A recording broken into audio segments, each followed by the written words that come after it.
Welcome back to the Intuition Incubator. Today, I have with me Rosalia Quintana. Rosalia is a nurse practitioner, author, speaker, breathwork facilitator, alchemy, and integration coach.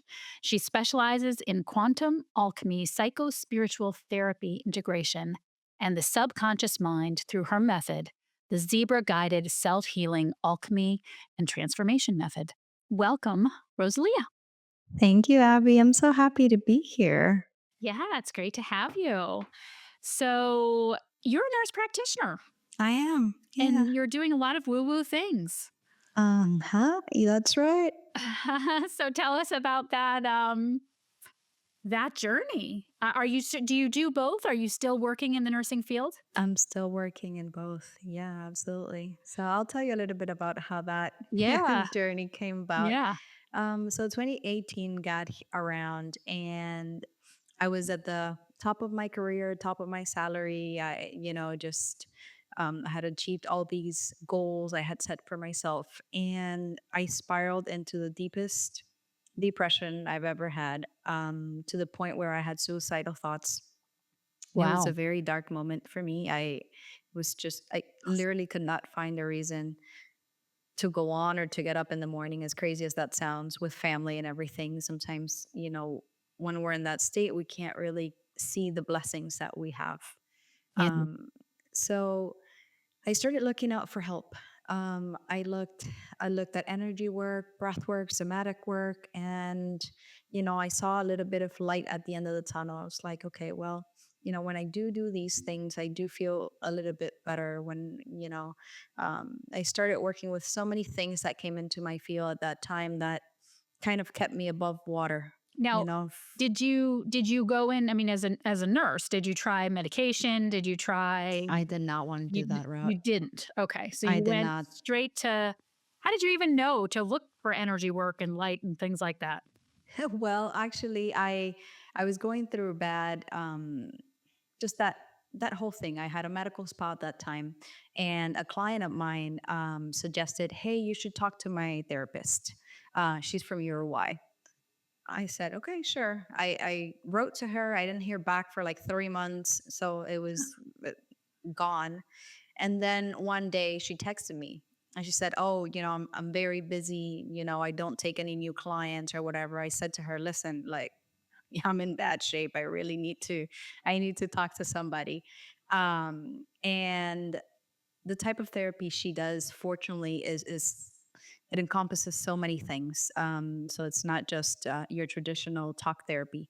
Um, so she did have a lot of awareness, and she's been through it as well. A lot of Mm. the energy work, somatics, breath work, plant medicine. Like, she has done a lot of the stuff that I later on would have embarked on myself. Um, so I started with her. And I was like, well, this is very interesting. I learned how to open my Akashic records with a different teacher that she recommended. I went into constellations and just so many other things that there are available out there, so many tools. And I did start to see a change and to feel a little bit better and to kind of make progress, I would say. Not the kind I would want to, because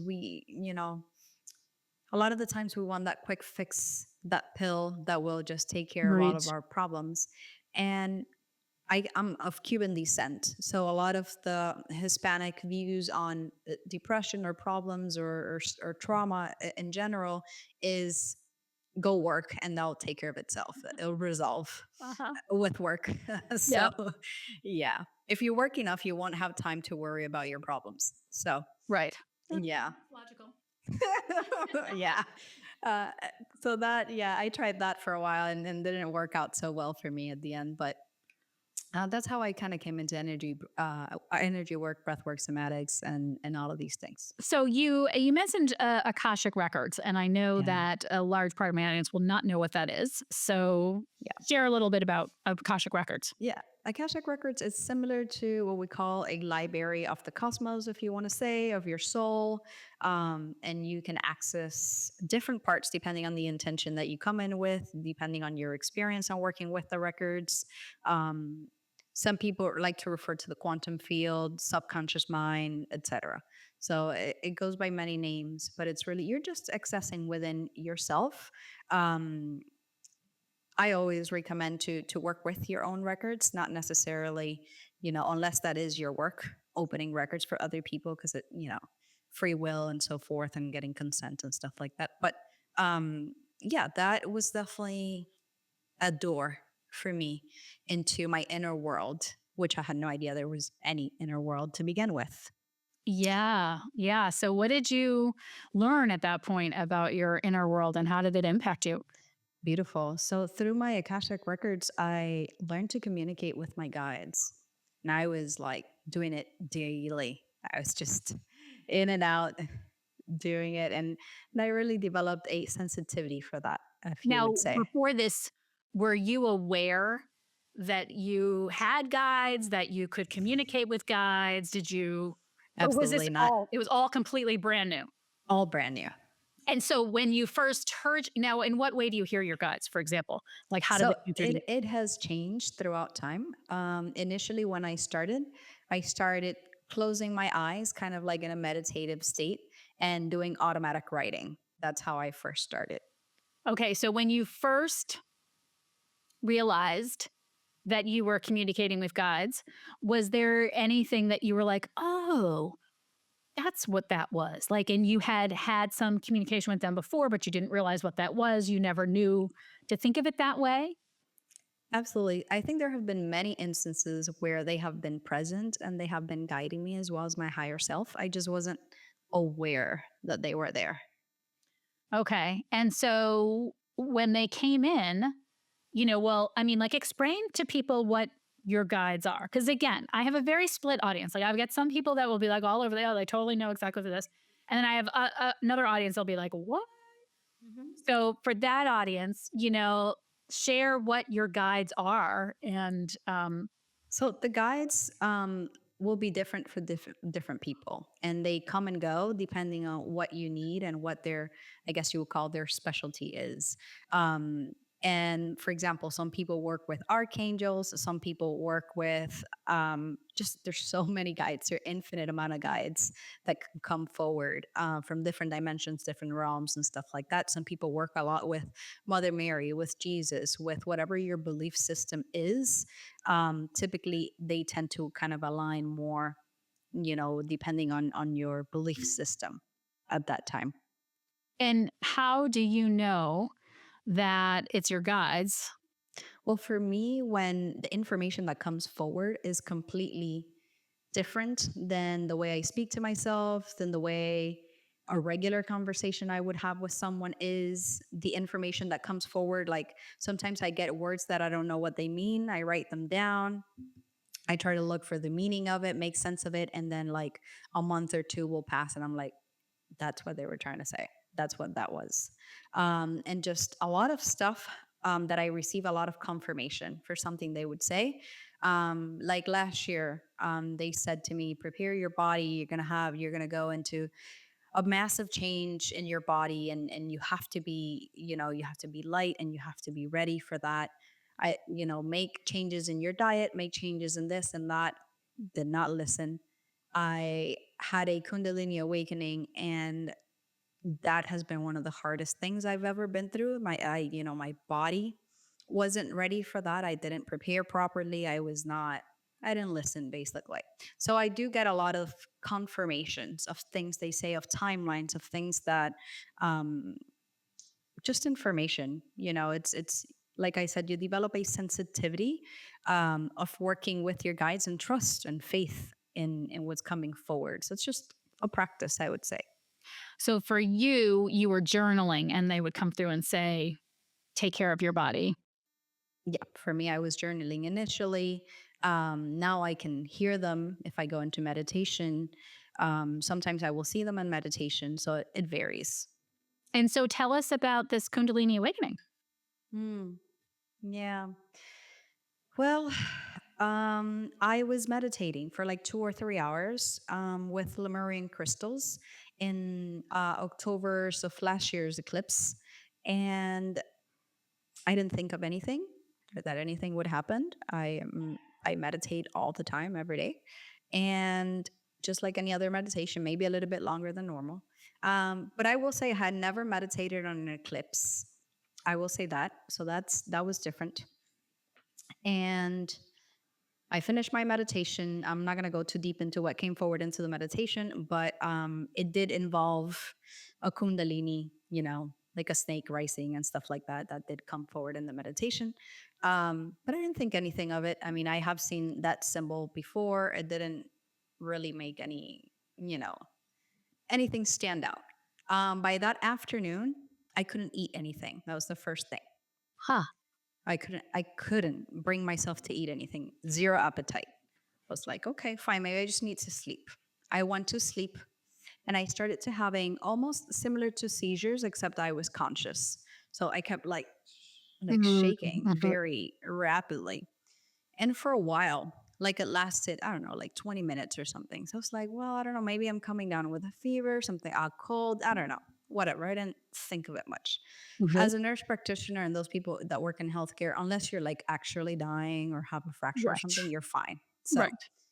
um, I didn't think anything of it. Then I didn't have any appetite, you know, throughout the next couple days. And I just couldn't bring myself to eat anything solid at all, nothing. I was having like soup or yogurt, like stuff that was soft. Um, and I just couldn't, it got to the point where I just wasn't eating at all. I was just drinking water and Gatorade. And I couldn't. I was like, okay, something's definitely, and I kept having these shakes, especially at night. Um, I had no idea what it was. I didn't really think much of it. And I started vomiting as well. I couldn't, every time I would try to take something um, orally, I would just, my body would reject it. And I went to the hospital. They did scans, they did x-rays, everything, nothing. Went back home, kept with these weird shakes at different, now it was not just during the night, it was different times during the day. And I was losing weight very, very rapidly. So I lost a total of 18 pounds, I think it was, in 30 days. Wow. It was, I was barely eating. And the sensation in my body was like if I had 1,000 volts of electricity wanting to explode inside the body, which is Mm. completely, I don't know. You would just have to kind of feel it to know what that feels like. Mhm. But it felt very, I would say, ungrounding Yeah. as well. Um, so, I connected with my guides, received the guidance of what was going on because I wasn't sure. I reached out to some of my teachers to kind of decipher a little bit what this was because I couldn't find any medical reasoning for it. And then from there, of course, when I look at these events in my life in retrospect, I'm grateful because from that, a lot of stuff is birthed into courses are birthed and things that will Yeah. help people going, because that really debilitated, my body, my everything, just my mental health, because I wasn't sure what was going on. My work, I had to get time off from work. I couldn't function. I Wow. literally could not function. It was very difficult for me in all the senses. Um, so yeah, that's a little bit How about, long did it go on for?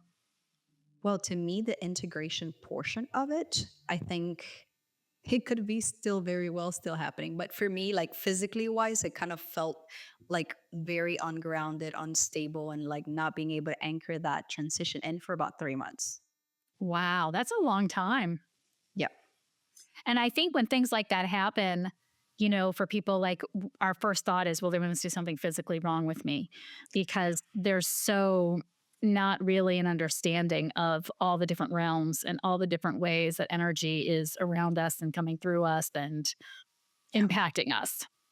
100%. Yeah. So I was interdependent. hospitalized twice. Oh my gosh, really? Yeah. Because I was like, well, there's got to be something wrong. Yeah. So, how do your worlds collide now? What's it like being a nurse Mm, doing all of this work? yeah. It's actually very beautiful, a lot more rewarding, I would say, because the conversations I have with my patients are a lot more compassionate, patient, human, purposeful. We talk about more than here's your prescription, good luck. Next, Mm. we go way beyond that surface level now. Um, so it's very, I could see the synchronicities of why I'm still doing it, of why the people that come in, why they're there, why we had to meet. So it's yeah, it's taken a different purpose for me of the work that I do. Yeah. Was there a time when there was kind of less meaning assigned? Oh, 100%. 100%. There was a point where I was just very ego driven. I just wanted to like make money, get to a certain level, get my master's, do this, and work in this, have my business, do that, blah, blah, blah. And I didn't really, well, I didn't even have that relationship with myself. So, how could I have a deeper relationship with the people I was interacting with? It's so yeah, it's definitely shifted 100%. Yeah, I think you make such a great point, and I think that's missed so often. It's the relationship with self that allows for the relationship with others.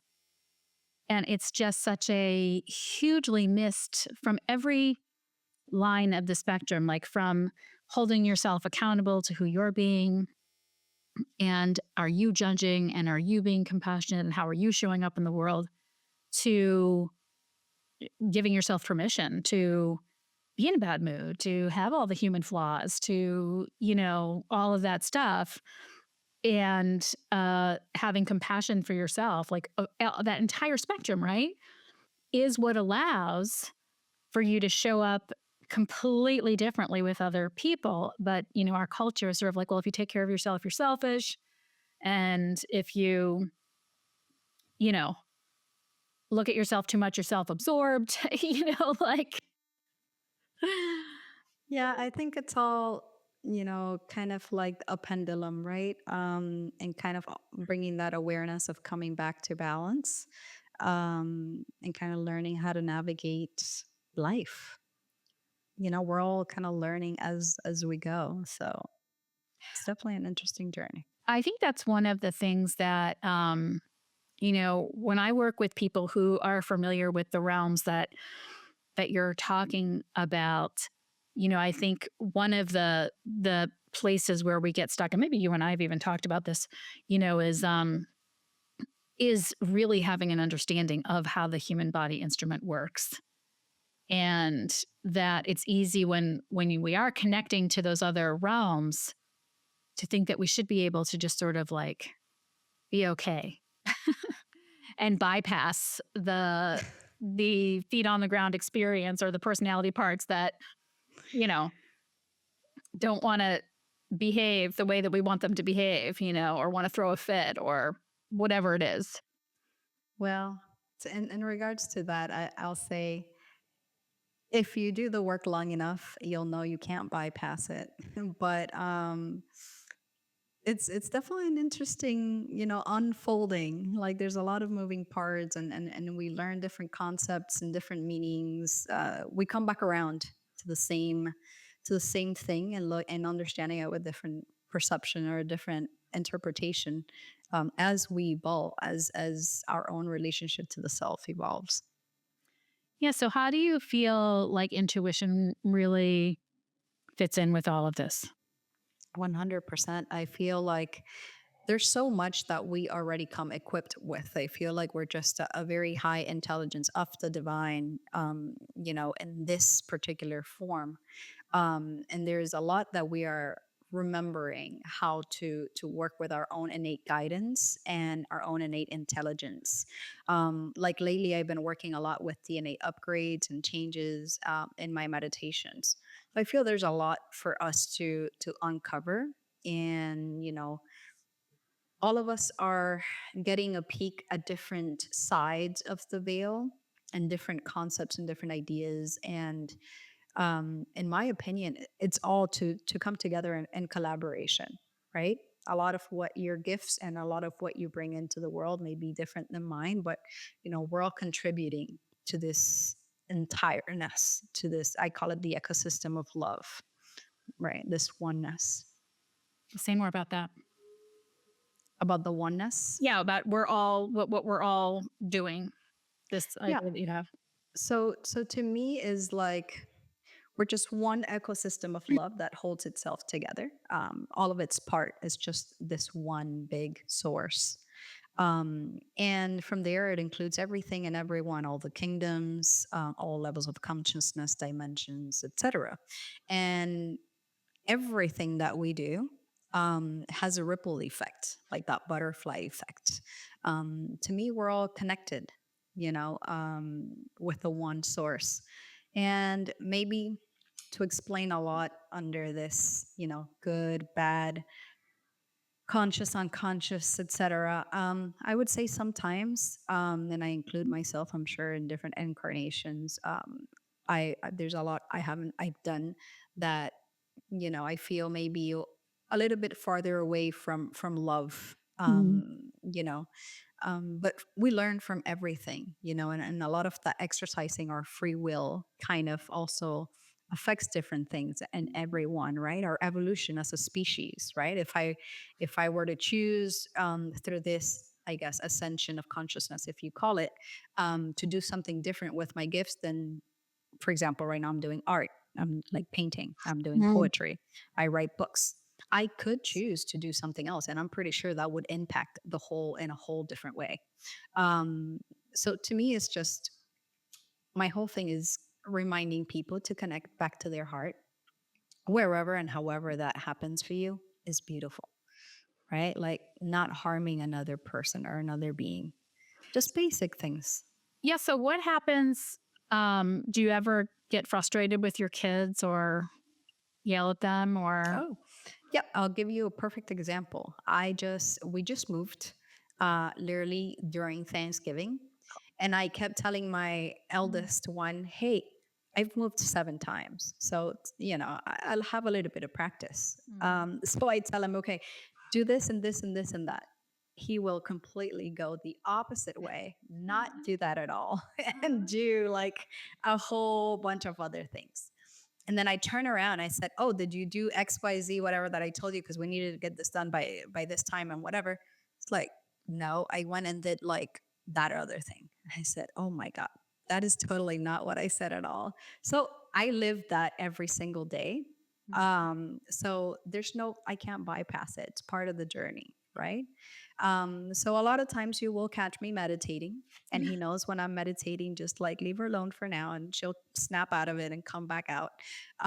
So there's no exceptions with doing this work. I'm not exempt from any emotion, from any higher state that I can stay all day or anything like that. So it's a work in progress.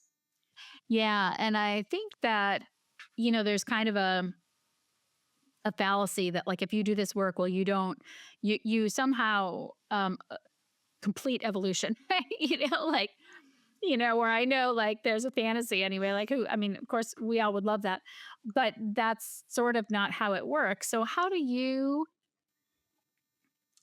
you work with forgiving yourself when you catch yourself either self sabotaging or acting out in a way that, you wish you hadn't, or beating yourself up? Or how do you manage those very human emotions? I pray, I journal, I meditate, I go out for walks, I play soccer. I think all of those, and I paint a lot. That really helps my my mental sanity and my connection to the divine. So, yeah, Yeah. those are some of the tools. And do you catch that right away? Do you, how long is your refractory period? So, you know what? I love that you brought this in because before I would be coming from a Cuban background, where typically not everyone, but a lot of us are very reactive, you Mm. know, Hmm. and we'll just be very blunt, straight to the point, or we'll just say it, whatever that is. So before I was very reactive. So now I think that could happen, Hmm. but a lot of the times not in the way that it used to happen. I'll give you an example with a patient of mine that I had something happen with her. But that time is a lot shorter Yeah. where bring awareness. Hey, you shouldn't have done that. You shouldn't have said that. You hurt that person. You've well, I don't want to curse on your podcast because they might, No, you it's know, but okay. you effed up, you know? Yeah. So it's just a lot of bringing that awareness. And that does happen at a shorter time than before. Before I would have done it. And I probably wouldn't even like think of the consequences that could have had to another person. I was just very me, F you, and that's it. This is what I believe, and this is the only truth, and this is the way it is. So, it's definitely shifted a lot, and also putting myself in the place of the other person. Like I could see how my parents could interpret the same event in a completely different way, and respecting that. Not wanting to change that. A patient of mine, she has a lot of mental health disorders and a lot of health issues, and she's going through eviction, just a very bad place. She came in and she was throwing stuff in the office, yelling at people, and she just wanted to see me without an appointment. The girls try to hold her. Hey, no, you can't go into the office like that. She threw the computer, and she was just like really like having an, a crisis moment Mhm. because she had a lot of other stuff triggering this. She came through the door and I said, XYZ, okay, you're welcome to do whatever you feel like you need to do to get it off. If you want to throw my computer, you can throw the computer, whatever you want to do. Before you do that, I'm just going to ask you if you could hold my hands and we can breathe together. Only if you want to do that. If not, it's fine. I will hear you out. That's no problem. She sat down, she held my hands, and she started crying. And of course, we kind of resolved it and we talked about it and we found the solution. Um, but she didn't have the money to pay for her meds. It Mm. wasn't even that big of a deal, and she had already been evicted, and she was in pain. These were pain management prescriptions. Mm. Um, so I could understand, what she was going through. In another time, I would probably call the police and had her escorted out and didn't even listen to her. Yeah. So it's just those little things. Yeah. Well, those are big things. Those are little things. But I find that, this idea of self involvement is a stress response, right? I mean, it's a natural stress response around protection, right? I mean, when we're under stress, we are evolutionary, like, how am I going to be safe? How am I going to keep myself safe? How am I going to make my body safe? Where am I going to go? How long is it going to take me to get there? Like, they're all very me questions. And living in the human existence, we're under stress, things like that happen. And, I think that, I don't know, like for me, it's definitely an evolution, but I couldn't say that never overtakes me. And I guess I want the listeners to hear that, that's a really natural, I mean, it's not natural in the sense of, you know, like we we sort of say, "Oh, it's natural to like be under stress and scream our heads off at each other." Like that's not, we don't want to normalize that. That's not how we're supposed to be. That's not how we're meant to be. But given how we evolve, it's it's very natural for us to get into a place of self-involvement and, feeling like, "Oh my god, how can you do this to me? Why did this happen? Blah blah blah blah blah." And recognizing that that is a hijacking, of your inner world and of your nervous system, right? Um, and it's not one that really is ever going to go away. I don't think that we go from, and I used to be this way and now I'm this way. Shortening that refractory period definitely, happens quite a bit. And the way that the objectivity with which we're able to bring to something after the fact. And I think whether or not we beat ourselves up over what we did do that we don't like, um, that can change pretty dramatically. And I feel like that's almost the thing that has to change most, quickest. I concur with everything you're saying, and that's kind of what I've seen. I definitely did go into this work looking for that miracle way out or that solution. And even after I had my near death experience, I'm still not exempt from anything. Um, I'm still going through the same process, just like everybody is, just trying to bring a little bit more patience, love, compassion, really with myself first. Yeah. Yeah, like if I need to apologize to somebody, I'm more than likely now going to do it than before. Yeah. Before I was very proud and I'm like, unless they do it first, I'm not Oh, doing yeah. it. Yeah, Yeah, yeah, and then in your head all the reasons why you don't have to do it and you shouldn't and it wasn't your fault and blah, blah, right. blah, and now it's like, Yeah, "God damn it." yeah, You know? And none of that matters, I gotta do this because I gotta clean this up for myself. Even if they don't do anything or say anything back or whatever, I gotta do it. yeah. Yeah. Yeah, yeah, absolutely. And sometimes, even if I can't reach them in person, I would still do kind of like a meditation and just kind of imagine Mm. them in front of me and really just sincerely apologize, or maybe if they've passed and they're no longer here, kind of do that as well, Which is and so powerful. How does that I like, feel what do you very good when I do that, actually. It helps me Yeah. a lot.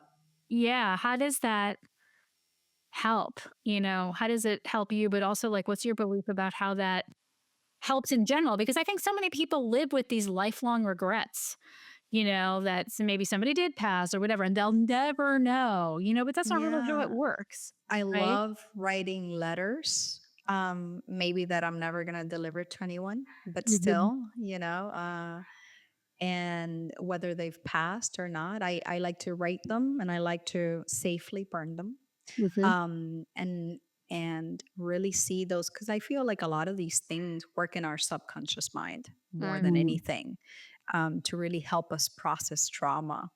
Um, and yeah, just like even like forgiveness letters or meditations, imagining that person there, or even for cord cutting, like doing a meditation, imagining that you're cutting that cord if it's something that you really want to let go of.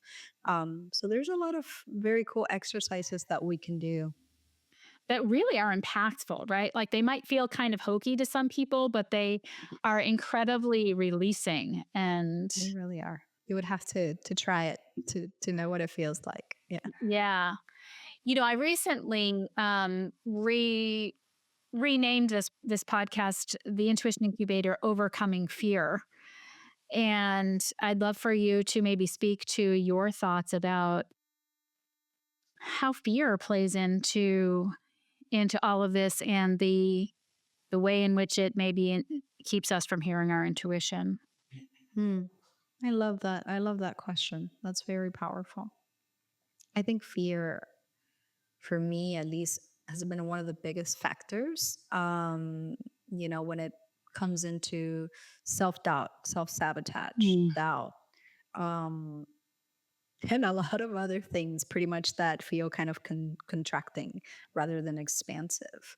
And maybe it was a lot of the stuff I heard while I was growing up. I come from Cuba, from a very very poor environment. Literally, like our Mm. house was made out of wood and it would rain in, and the floor had dirt. Didn't even have a real floor. Like there's a lot of lack and Wow. poverty and stuff surrounding a lot of like limiting beliefs. So, I think throughout my life, I overcompensated by trying to be a hyperachiever and do all these things that nobody else within my family, at least circle, had done, just so that I would feel protected and I would Mm. feel safe and I wouldn't have to go through those events again.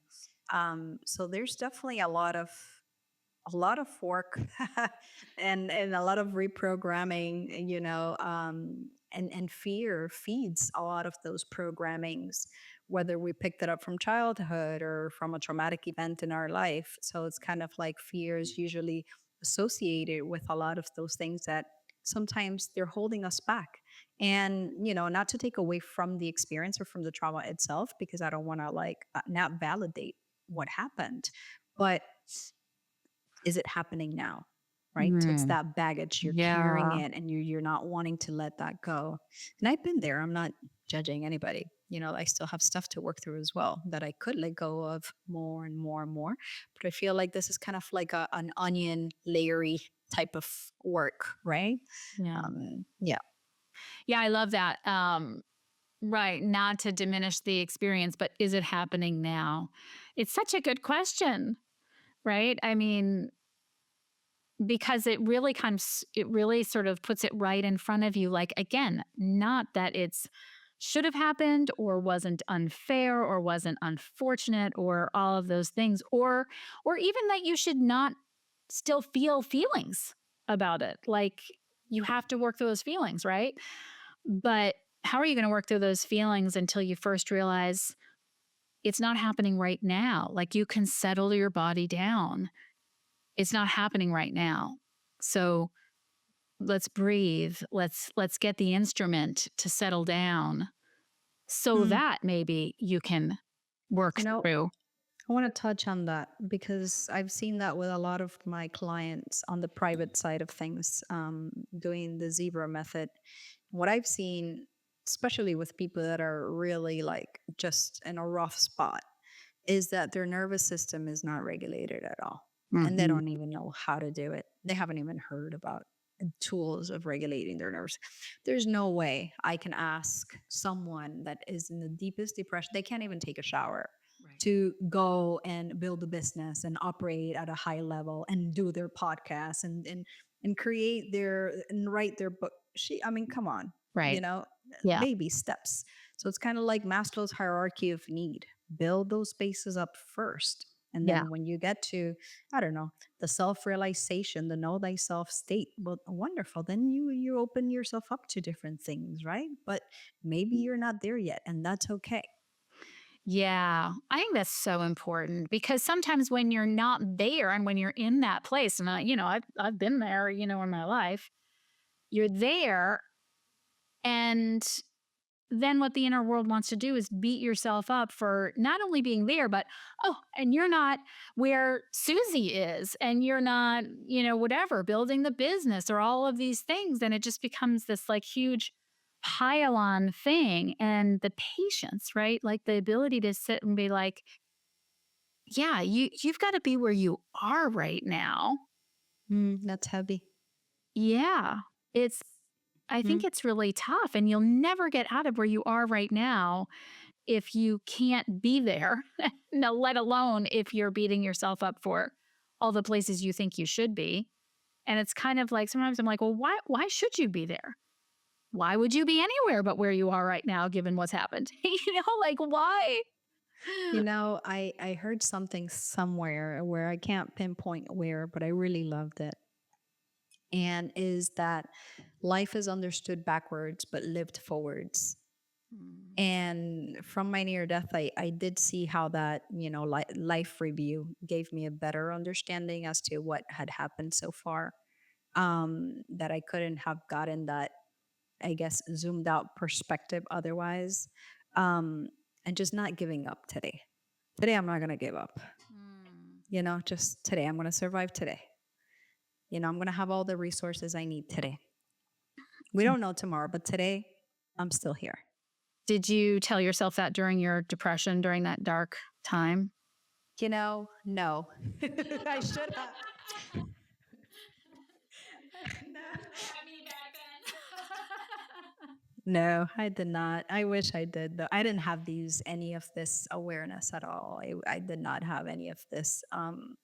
The talk with myself was most definitely not very loving at that time. Mm. Because that would have been so helpful, wouldn't it have been? Oh man, that would have helped a lot. Yeah. Yeah, Yeah. So, do you feel like it was sort of divine intervention that you got out of that place when you did? 100%. I have no doubt in my mind. Yeah. Yeah. So it just, you said that you were looking, at therapists and stuff like that, but was it when that therapist called you back that, or was there Well, something that that that happened that Yeah, I you, mean, that was one of many things that have happened. I worked with plant medicine. Mm. My near death was a huge catalyst for me. That really opened up a lot. a lot more. That was during that time. The near death was during the time. 2022. Yeah. I Okay. started therapy and doing energy work and plant medicine in 2018, but that near death didn't happen until 2022. And what happened with that? Would you like to tell us about that? Yeah, I'll share a little bit. So, pretty much, I felt very extreme temperature changes in the body. Very cold, cold, cold, like freezing cold in my bones. And extreme hot, like I was burning up, boiling up. I think that's menopause, isn't it? I'm doing that now. Oh man, maybe maybe my near Which death is very moment. maybe my near death had a little bit of menopause in it. I love that. I didn't think of that. But yeah, this was like very very extreme. Like I had never experienced these type of temperatures ever before. And then I saw myself standing outside of my body, outside of the place where I was, and I thought I was dreaming. I didn't think anything of it. Um, and I start looking around and I see like all of this sacred geometry, like Mm. electromagnetic field and stuff floating around. I'm like, what is all this stuff? Like, I don't know. Mhm. And there was a point where I started to really feel very scared because I was like, okay, I don't know where I am. I don't know what is Was happening. this I like don't know. during a meditation or was there something actually life No, threatening happening? no. So the only thing medically wise that was going on with me was I had high iron levels and high levels of my pituitary. This was camping. Okay, you were just Um, out camping. Okay. I was just out camping. See myself outside, and I had a thought at some point. I don't know how long this lasted either, because it felt like there was no space or time, or I can't pinpoint to how long. But I did have a thought. Oh my God, did I die? The Mm. moment I had that thought, I was vacuumed into this. I call it a void or a place of pure darkness where you're just floating in it, but there's nothing in it. And it's been the darkest place I have ever been to. Uh-huh. I haven't seen anything as dark as that. Um, and I felt very frightened. Like it was not a loving, it didn't feel that way to me. Yeah. I was very alone. Um, I started to have experiences like a lot of guilt and shame and fear and all of like loops of that, and I couldn't get out of that, and I could, and I kept, I guess, dying in a sense of like fighting almost nothing, something invisible for me, like this darkness or this shame, this guilt, this stuff kept like replaying over and over and over. And I kept thinking, but my mom, but my wife, but my kids, like, why? No, I'm not ready. Like all of this, Mm. like fighting death almost. That's what it felt like. But I didn't know what I was fighting. It didn't have a body or anything. So I was there, I don't know for how long. It felt very long to me. Um, and I started praying because I got very, very scared. Yeah. Started praying for God to please come help me and get me out of there. I had no idea what was happening. And at some point, I found myself inside a sphere, or sometimes I say it's inside the earth or inside a sphere or inside something that looked like a sphere. And there, a form of God came forward. And this, for me, was just a knowing that it Mm. was God, that it was something higher than myself. And unfortunately, I started cursing at God in Spanish and blaming God for everything. My life, why am I there? Mm. The poverty, the sickness, all of it. I wasn't having it. I had all these existential questions. All of these things started cursing real. I think it's been the worst cursing I've ever done. Um, yeah. So yeah, that all that therapy and stuff did not serve me at that time. So yeah, and God literally placed his hand on my shoulder. And the moment that God did that, that was it. All my questions were answered. And I felt the biggest love I have ever felt in my entire life. There's nothing human that comes close to that. Nothing, Mm. nothing. And just all of this bliss, like everything was okay. Like I didn't have to worry. It's just very hard to put it into words.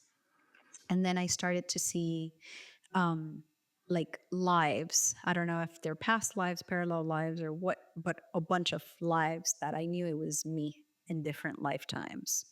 Kind of like almost in a holographic at light speed in front of me. But I could feel what that life lesson learned in that time.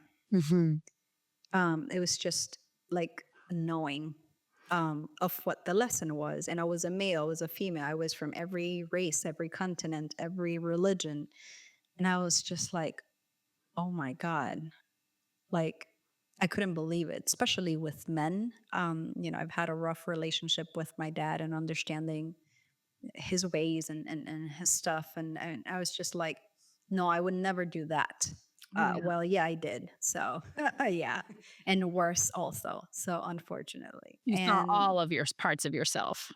yeah, so Yeah. to me, it was very humbling. It was like a slap across the face. Like, you know, if you ever thought, because, I thought I was good or whatever, and here I had done all of these things and been through all of this lifetime. So very, very humbling for me. I felt like a lot of love, a lot of compassion for everyone and everything. Like we're all doing our best, we're all learning. Like, yeah, it was. So I had that. I also saw my life, like my soul family with my dad before incarnating, how we got together and we planned like different lessons we were going to teach each other. Mm. Which if I did not see that, honestly, I was like, no, absolutely not. Don't even explain to me. That's not how that, I, You had a very certain idea of what it was really yeah. about, and it wasn't that. No, and that opened myself up actually that I don't really know anything. I mean, to the for the little bit that I was shown, and I'm still integrating a lot of what happened there. Like my perception here is so tiny to the expansion of consciousness. So I'm just like almost like a baby learning how to walk. So it's very extremely humbling for me. Like, oh man, that just like literally just put me in my place, I guess, if you would say.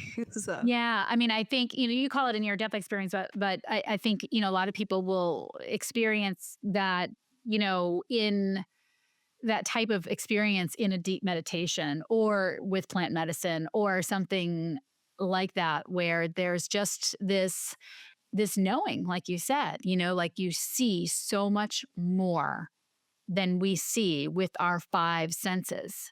And Gary Zukav, talks about it, but between the difference of the five sensory human being or the multisensory human being or whatever. But there's so much more happening than we have access to, right? And when you can have that gift of that experience, it can be super scary and uncomfortable because you also see all these parts of yourself that you'd not like to see. And you get this confirmation that it's all we're one. We're all one. There's nothing else. There's nothing else.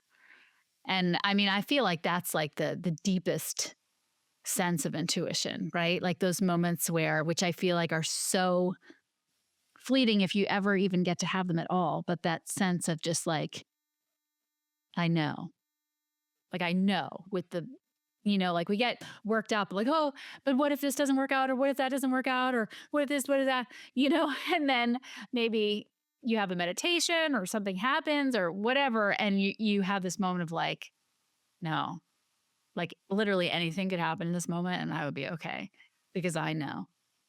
Know what? I don't know. I just know something. I just know that it's okay, you know? yeah, it's very difficult to explain it. Yeah.